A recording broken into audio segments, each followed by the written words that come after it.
जय हिंद दोस्तों, math filament YouTube channel पर आपका एक बार फिर स्वागत है। और स्वागत है आपका पीओडी में। पीओडी का मतलब होता है प्रॉब्लम ऑफ द डे।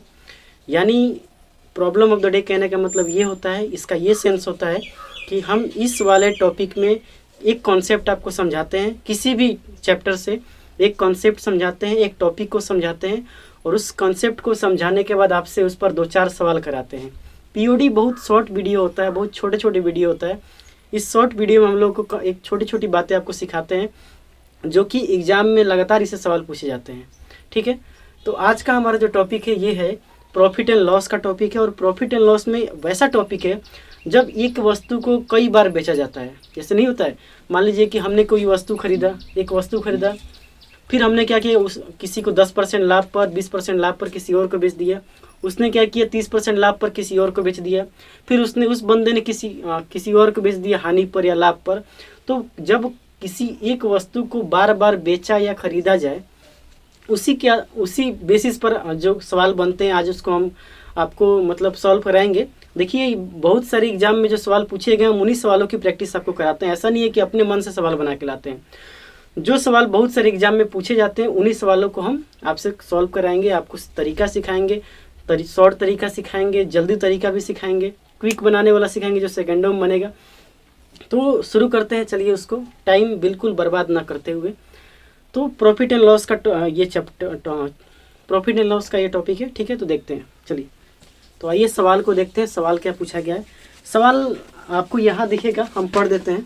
कह रहे हैं कि ए ने एक कंप्यूटर सिस्टम को 40,000 रुपये में ख़रीदा है, बी उसको 4% हानि पर बेच दिया है और बी ने उसे 40,320 रुपये में सी को बेच दिया। तो बी का लाभ परसेंटेज बताइए।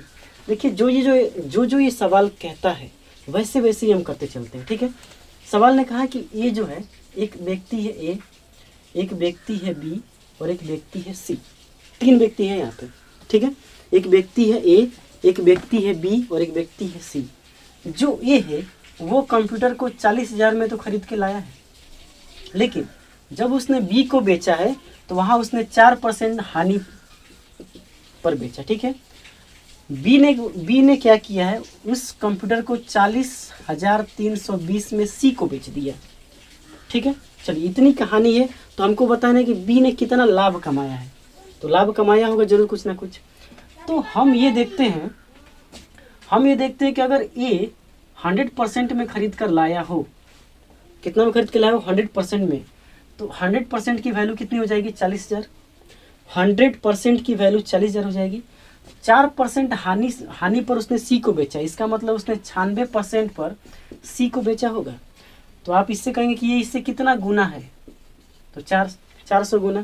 तो यहाँ भी आप 400 गुना कर दीजिए। तो जैसे आप 400 गुना करेंगे तो कितना हो जाएगा, 6 चौके 24, 9 चौके 36, 2 38, 38,400 रुपया। यानी बी जो है वो 38,400 रुपये में कंप्यूटर को खरीद रहा है और उसने 40,320 में बेच दिया है। इसका मतलब अगर मैं आपसे बोलूँ कि यहाँ से यहाँ तक बी ने कितना लाभ कमाया है, कितना लाभ कमाया, तो आप क्या बोलेंगे, पहले तो इसको 40,000 बनाएंगे, 1600 और 1600 में 320, यानी 1920 रुपये इसने लाभ कमाया।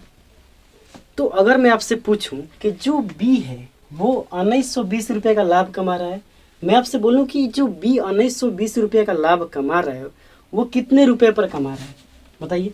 तो 1920 रुपये का लाभ कमाया है, वो कमाया है 38,400 रुपये।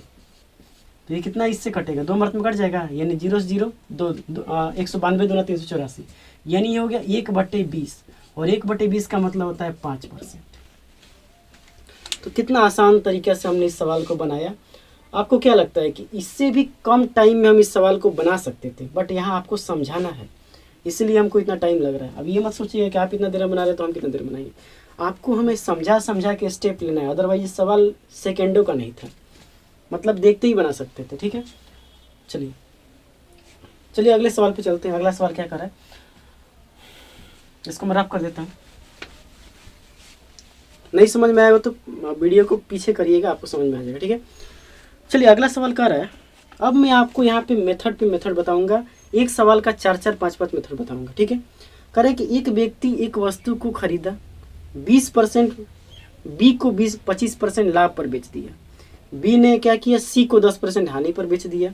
सी ने उसको 675 रुपये भुगतान किया, तो ए ने उसे कितने रुपये में खरीदा था। ठीक है, चलिए जैसे जैसे सवाल कर रहा वैसे वैसे हम काम करना शुरू करते हैं। पहले हम आपको बताते हैं फर्स्ट मेथड है ये। ठीक है, फर्स्ट मेथड कर रहे कि ए है, इसमें बी है और सी है। पहले आपको सबसे इजी मेथड बताते हैं, फिर धीरे धीरे आपको समझाते हुए चलते हैं। ठीक है, ए बी सी है। ए ने क्या किया, इसको 25% लाभ पर बेचा है। ठीक है, बी ने क्या किया, उसको 10% हानि पर बेच दिया। ठीक है, पहला मेथड आप समझिए क्या कर रहे हैं। हम क्या करते हैं, हम जानते हैं कि जो 25% होता है 1/4 के बराबर होता है। 25% कितने के बराबर होता है, 1/4। परसेंटेज वाला वीडियो आप देख लीजिएगा। 10% 1/10 के बराबर है। परसेंटेज हम पढ़ा रहे हैं आपको अभिनय सर का, जो उनका PDF है, क्लास का जो नोट्स है वो हम अपने चैनल पे उसका कंप्लीट सॉल्यूशन शुरू कर दिए। परसेंटेज से शुरुआत किए हैं, तो आप उसको नहीं देखें तो डिस्क्रिप्शन में लिंक है, जाके उसको प्लीज़ देखिए। अभी परसेंटेज शुरू हुआ है, धीरे धीरे उसको पूरा कंप्लीट कर देंगे। तो अगर मैं आपसे कहूँ कि 25% जो होता है 1/4 के बराबर होता है, 10% 1/10 के बराबर होता है। ठीक है, यानी कहने का मतलब ये, देखिए पहला तरीका देखिएगा, जो जब ए ने क्या किया होगा, 4 रुपया में खरीदा होगा, नीचे वाला में खरीदा होगा, 1 रुपया ज़्यादा में बेचा होगा, इसका मतलब उसने 5 में बेचा होगा कि नहीं।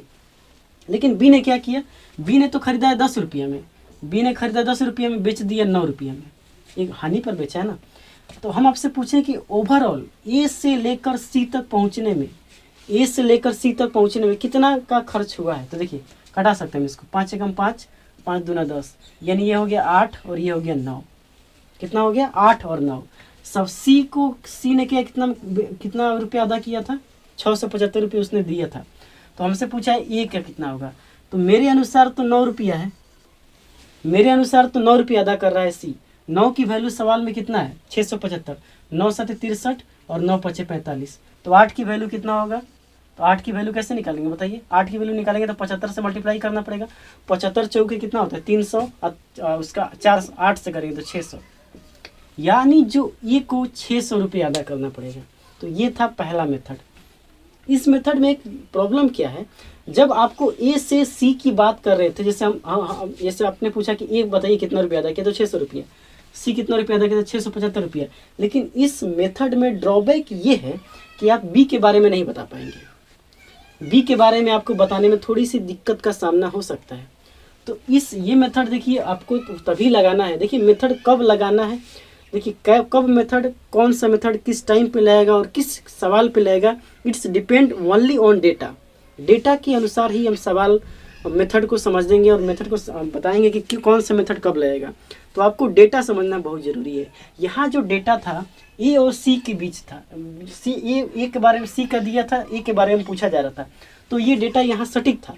लेकिन अगर बी के बारे में पूछा तो हम यहाँ पे ये मेथड नहीं लगा पाते। ठीक है, तो आपको ये भी समझते हुए चलना है। समझ में आया। देखिए हमने क्या किया, पहले 25% यानी ए जो है 4 रुपये में खरीदा, 5 रुपये में बेचा। बी क्या करता, 10 रुपये में खरीदा, 9 रुपये में बेचा, 1 रुपये हानि में बेचा।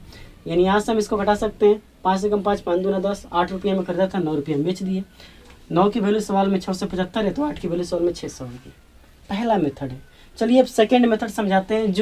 जो हम बोल रहे थे ना कि आप बी के बारे में यहाँ नहीं बता पा रहे, उस कमी को हम दूर करने की आपकी कोशिश करते हैं। देखिए इसको पहले आप स्क्रीनशॉट ले लीजिए, हम आगे बढ़ते हैं। अब आप हेडिंग दीजिए सेकेंड मेथड हेडिंग दीजिए सेकेंड। ये है सेकेंड मेथड। फिर से बना लेते हैं ए बी सी। यहाँ पे उसने 25% लाभ कमाया था, यहाँ उसने कितना लाभ कमाया था, 10% की हानि को हम माइनस में दिखा रहे हैं। ठीक है, ध्यान से देखिएगा, 25% का मान होता है 1/4, होता है कि नहीं। 10% का मान होता है 1/10। हम ये बोलेंगे अगर ए 4 रुपया में खरीदा होगा तो बी को उसने 5 में बेचा होगा, 1 रुपया लाभ, 4 पर 1 रुपया लाभ, तो 4 से 5 ही होगा। हम ये बोलेंगे बी जो है, बी ने 10 में खरीदा होगा, 9 में बेचा होगा कि नहीं। लेकिन आप ये यहाँ पे एक बात देखिएगा, जो बी का जो मान है, जो देखिए बी जहाँ भी रहेगा, ऐसा तो नहीं ना कि बी यहाँ 5 यहाँ 10 में कर देगा। बी जहाँ भी रहेगा वहाँ पे वो हमेशा बराबर ही पैसा लगाएगा। यानी बी का जो मान है वो हमेशा 10 ही, मतलब 5 और 10 का मतलब कॉमन होना चाहिए। तो हम इसको, ये 10 है तो इसको भी 10 बना सकते हैं, इसको 10 बनाने के लिए हमने 2 से गुणा कर दिया, तो 2 से गुणा करेंगे तो कितना हो जाएगा, ये हो जाएगा 8 और ये हो जाएगा 10।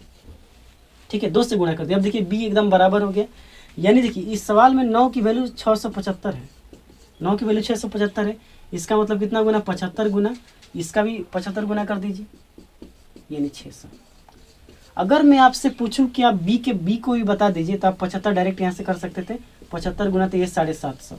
यानी इस वाले मेथड में क्या मतलब अच्छाइयाँ है, इस वाले मेथड में हम इंटरमीडिएट को भी बता पाते हैं कि इंटरमीडिएट कितना रुपया में खरीदा है या बेचा है, हम ये हर चीज़ यहाँ बता सकते हैं। इस वाले मेथड में यही एक खासियत है। तो ये मेथड भी सटीक है, लेकिन हमें तो यहाँ ए के बारे में बताना था तो हमने यहाँ ए को बता दिया। ठीक है, ए की बात हो रही थी तो हमने ए को बता दिया, लेकिन अगर हमसे बी भी पूछा जाता तो क्या हम नहीं बता पाते, बिल्कुल बता पाते। तो ये था सेकेंड मेथड। एक बार और समझाते हैं। हमने क्या किया, 25% की वैल्यू 1/4 है, तो 4 से ये हो गया 5, 4 से हो गया 5, फिर हमने 2 से गुणा करके 10 बनाया इसको। बी जहाँ भी रहेगा वो तो बराबर ही होगा ना, यहाँ 10 यहाँ 10 कैसे हो सकता है, तो हमने इसको बराबर कर दिया। तो अब ये 10 से हो गया 9, 9 की वैल्यू 675, तो 8 की वैल्यू 75, 10 की वैल्यू 750। जो मन में आए आपका इस मेथड से आप निकाल सकते हैं। ये था सेकेंड मेथड। ठीक है, स्क्रीनशॉट लीजिए, आगे बढ़ते हैं। आइए अगला सवाल अगला सवाल नहीं, अगला मेथड सीखते हैं। अगला देखिए, हम हर तरह के मेथड आपको बता रहे हैं, लेकिन आप ध्यान रखिएगा ये ऐसा सवाल है यहाँ जिसमें आपको हर तरह का मेथड का लग जाता है। लेकिन कभी कभी क्या होगा ना कि कभी कभी ऐसा आपको डेटा दिया जाएगा कि आपको एक ही मेथड लगाएंगे, सवाल उसी से जल्दी बनेगा। तो सवाल जल्दी बनाने से आपको मतलब रखना है, ये नहीं सोचना है कि आप बहुत सारे मेथड से उसको बनाएं, नहीं। सवाल किस मेथड से जल्दी बनता है ये सब सारा का सारा बात डिपेंड करता है डेटा पर, उसका डेटा कितना है, उस पर क्या मान उसका दिया है, वो सब इट्स मतलब truly depend on data. Data ही सब कुछ है, arithmetic is nothing about data. आपका डेटा अगर क्लियर है तो डेफिनेटली आप हर सवाल को जल्दी बना पाएंगे। चलिए थर्ड मेथड आपको समझाते हैं। थर्ड मेथड देखिए, फिर से वही बना लेते, ए बी सी। यहाँ पे 25% का लाभ कमाया, यहाँ पे कितना का लाभ कमाया, 10% की हानि कमाया। ठीक है, तो हमने क्या देखा, हम देखिए ध्यान रखिएगा, जब भी किसी एक वस्तु के साथ बार बार छेड़ा जाए, उसको बार बार छेड़ा जाए, तो वहाँ पे कॉन्सेप्ट लगता है सक्सेसिव परसेंटेज फार्मूला। देखिए क्या होता है successive percentage formula, successive percentage formula, successive percentage formula. Successive percentage क्या होता है, ये होता है x plus Y XY/100 percentage. यानी देखिए एक ही वस्तु था ना ए के पास, उसने उसको 25% पे बेचा, बी ने उसी वस्तु को 10% हानि पर बेचा। यानी एक ही वस्तु के साथ जब बार बार छेड़छाड़ किया जाता है तो वहाँ पे हम कॉन्सेप्ट लगाते हैं successive percentage formula. Successive percentage formula क्या होता है, ये भी ध्यान रखिएगा, ये केवल 2 वैल्यू पर ही काम करता है, 3 वैल्यू पे आप इसको नहीं लगा सकते। 3 वैल्यू पे जब लगाना होगा तो पहले 2 का निकाल के फिर वहाँ से जो इसका सक्सेसिव परसेंटेज आएगा उसको फिर तीसरे से हमें लगाना पड़ता है। तो यहाँ पे देखिए, यहाँ पे 2 डेटा है तो कोई प्रॉब्लम नहीं है। एक और बात ध्यान रखना है, जब यहाँ प्लस का मतलब है लाभ, अगर माइनस हो जाएगा तो वहाँ हानि करना पड़ेगा। जहाँ भी अगर जैसे यहाँ माइनस है तो वहाँ हमें माइनस का प्रयोग करना पड़ेगा। ठीक है ना, चलिए अब ये अब फार्मूला सीख गए, अब इसको हम देखिए लगाते हैं आपको। तो पहले क्या करना है, 25 साइन के साथ लगाना है, साइन मतलब चिन्ह, लाभ है तो प्लस का चिन्ह, हानि है तो माइनस का चिन्ह। ठीक है, सक्सेसिव परसेंटेज, और फिर हानि 25 × 10 × 100। यहाँ से ये कितना हो जाएगा, 25 में से 10 गया 15, और यहाँ से होगा 2.5, यानी 15 में से 2.5 गया तो कितना हो जाएगा 12.5%। यानी ओवरऑल यहाँ से लेके यहाँ तक देखिएगा, यहाँ से लेके यहाँ तक 12.5% का लाभ हुआ है, क्योंकि ये प्लस में आया है, प्लस में आया तो लाभ हुआ है। और 12.5% का मान आपको हमने बता दिया है 1/8 होता है। कितना होता है, 1/8। इसका मतलब ये हुआ कि यहाँ से अगर ये 8 रुपया में खरीदा होगा तो 1 रुपया लाभ लेके इसको 9 रुपया में बेचा होगा। 9 की वैल्यू सवाल में 675 है और 8 की वैल्यू कितनी हो जाएगी, 600। क्यों, 75 टाइम से ये भी 75 गुना है। तो चाहे आप जिस तरह से सवाल बनाए, सवाल आपका बनेगा। इसमें देखिए यहाँ पे एक और बात, इस फार्मूला में क्या कब इसको लगाना है और कब नहीं लगाना है ये भी आपको सीखना पड़ेगा। अगर यहाँ पे मान लीजिए ऐसा दे देता, जैसे इस तरह दे देता 11.11% तब यहाँ पे ये आप नहीं, फिर 9.09%, तो यहाँ पे आप सक्सेसिव परसेंटेज लगाएंगे, कोई फ़ायदा नहीं होगा आपको। आपका आप बनाते रह जाइएगा, आप आगे वाला बना के निकल जाएगा। तो कब फार्मूला कौन सा कैसे लगाना है, सारा का सारा बात आपको डिपेंड करता है डेटा पर। यहाँ डेटा आसान था, गुणा भाग करना आसान था, तो हमने गुणा भाग कर दिया। जहाँ गुणा भाग करना कठिन होगा वहाँ पे हम इसको नहीं लगाएंगे। वहाँ ये हमें बनाने के लिए आंसर तो ला ही देगा, लेकिन हमारे टाइम को ये बढ़ा देगा, और टाइम बचाना ही एरिथमेटिक में है हमें। ठीक है, चलिए थर्ड मेथड समझ में आया। एक और मेथड आपको समझाते हैं, फोर्थ मेथड। फोर्थ मेथड देखिए, ये कितना आसान है। तो ये भी डेटा पर डिपेंड करता है, कैलकुलेशन जहाँ इजी हो इसको लगा सकते हैं, नहीं इजी होगा तो इसको नहीं लगाएंगे। ठीक है, अब 4 मेथड हमने बता दिया, तो हर सवाल को तो हम 4 मेथड से आपको नहीं ना समझाएंगे। अब आपको सोचना है कि किस मेथड से कौन सा सवाल जल्दी बनेगा। चलिए देखिए, एक ही बात करते हैं। इसको 25% पर बेचा था, लाभ पर, ठीक है। बी ने क्या किया, 10% हानि पर सी को बेचा, ठीक है।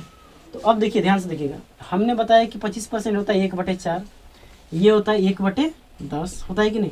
तो हम क्या करते हैं, मान लेते हैं कि इन एक्स में खरीदा होगा और ये इसको 675 में बेच रहा है कि नहीं। तो एक्स में ये खरीदा और 4 रुपया में खरीदा, लेकिन 1 रुपया लाभ पर बेच दिया किसको, बी को। तो 4 पर 1 5 बढ़ेगा ना। फिर ये 10 में खरीदा और 10 में इसको 1 रुपया हानि पर बेच दिया, 9 में बेच दिया, और यही जो है पूरा इक्विवेलेंट जो मान होगा वो 675 के बराबर होगा।